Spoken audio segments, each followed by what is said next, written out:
Everyone, welcome back to my channel. তো আজ হচ্ছে সেই দিন যেই দিনটার জন্য আমরা এত বছর অপেক্ষা করেছিলাম।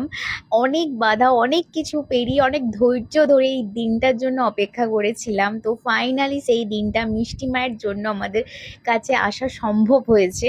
তো চলো তোমাদের সাথে এক লুক আমি দেখিয়ে দিই যে এটা ছিল কিন্তু রাত্রে, মানে আমি যে সাজতে বসবো তার আগে আমি কিছুটা ক্লিপ তুলে রেখেছিলাম। যেখানটা বিয়ে হবে সেখানটা সাজিয়ে দিয়েছে, তুমি দেখেছো।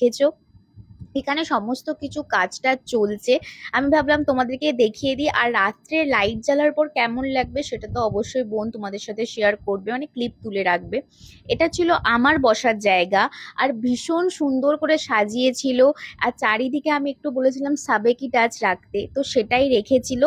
অল্প একটু রেখেছিল, তবু করেছিল, আমার খুব ভালো লেগেছে। আর যেখানটাতে বর বসবে সেখানটাও তোমাদেরকে দেখিয়ে দিলাম। চলো রাস্তাটা আমি তোমাদেরকে দেখিয়ে আসি।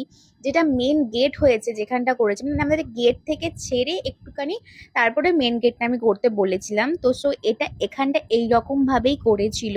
দেখো এখানটাও আমি সাবেকি টাচই রাখতে বলেছি। আর আমাদের যে পোস্টারটা বানিয়েছিল তাতে এই ছবিটাই আমরা দিয়েছিলাম, মনে হলো এই ছবিটাই বেস্ট হবে, তাই জন্য এটাই দিয়েছিলাম। আর এখানে না ফুচকাটা দেখে ভীষণ লোভ লাগছিল, কিন্তু কিছু করার নেই, কিছু খাওয়া যাবে না তো সেই জন্য। আর এখানে যে রিলসটা তোমরা দেখেছিলে এটা আমাকে আমার ভাইয়া শুট করে দিয়েছিল, তো সেই জন্যই তোমরা দেখতে পেয়েছিলে। আর লাস্ট অবধি অনেকটা দেরি হয়ে গিয়েছিল সাজতে বসতে, আর সেই জন্য তাড়াহুড়ো করে আমার মনে হয় 1.5 ঘন্টার মধ্যে আমার সাজা কমপ্লিট হয়েছিল। আর আমার লুকটা তোমরা দেখো কেমন হয়েছে। ম্যাম ভীষণ সুন্দর করে সাজিয়ে দিয়েছে। অসংখ্য ধন্যবাদ ম্যামকে এত কম টাইমে এত সুন্দর করে সাজিয়ে দেওয়ার জন্য। আর তোমরা যদি তোমাদের স্পেশাল ডেতে বুক করতে চাও আমাকে কমেন্ট করতে পারো, আমি ম্যামের প্রোফাইলটা তোমাদেরকে শেয়ার করে দেবো। আর এই পুরো মেকআপটা কিন্তু ম্যাকের উপর হয়েছে, তাই তোমাদেরকে আগে থেকেই বলে দিলাম। আর চারিদিকটা দেখো লাইট জ্বালার পর পুরো চারিদিকে সবুজে সবুজ হয়ে গেছে, মানে পুরো পাখি এইদিকে, মানে যেমন বাসা বাঁধলে যেরকম হয় সেই সমস্ত কিছু ঝুলিয়েছে, ভীষণ সুন্দর লাগছিল। আর আমার এই দিনটা সত্যি খুবই মেমোরেবল। প্রত্যেকটা মানুষের কাছে নিজের বিয়ের দিনটা মেমোরেবলই হয়। সেখানে আমার ফটোশ্যুট চলছিল, আর এরপরে তো বর আসার পালা।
হাই করে দাও একটু। হ্যাঁ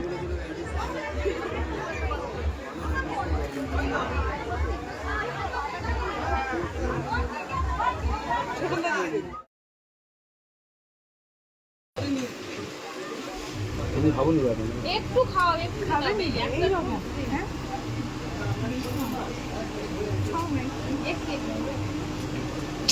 কিছু মিশাইনি, খেয়ে তো দেখো। আমি তোমাদের বললাম মিশি, তোমরা নিজেরাই বলছো মিশি কেউ। ওটা স্প্রাইট। Sprite এটা। আমি এটা খাবো। শাশুড়ি না, আগে আনতে শাশুড়ি পারবে। খাবে। তুমি আগে খাও না, না। শাশুড়ি মাকে ডেকে দিই। কেন শাশুড়ি মা কি করবে? হ্যাঁ? তুমি এটা খাও না, তারপর খেয়ে কিছু না আমাকে বলো। মিষ্টিটা খেয়ে কিছু হলে তারপরে বলবে, খাও। আমি খাবো নি, আমি আরে খাও না। ও নাক টানছে। ঠান্ডা এইরকম। খাবো নি, আর মিষ্টিও খাবো নি। তুমি আমার সাথে এমনি এরকম জল দিয়ে। করতেছো। সাদা জল নিয়ে না, নর্মাল জল সাদা নিই। জল পরে খাবে আগে। আমি খাবোই নি মিষ্টি। তো জেম্মা খাইতে আমি খাইনি, তুই এখন খাওয়াতে এসছি আমাকে। আর এরকম এটা তো করলে খেতে হলো, পারবে। ঠিক আছে। তুই খানে খাচ্ছে এই তো, দাও। তুই জলটা খেয়ে নাও, দেখতে হবে। আমি খাবো না। এই যে, আর খাই না। আমি খাবোই নি। এবারে তো না, আমি ঠান্ডা খাবো নি। আমি তোমার কথা মতো খেয়েছি তো, না, তোমাকে আমি একটু খাবো একটু নি। খেতে হবে, একটু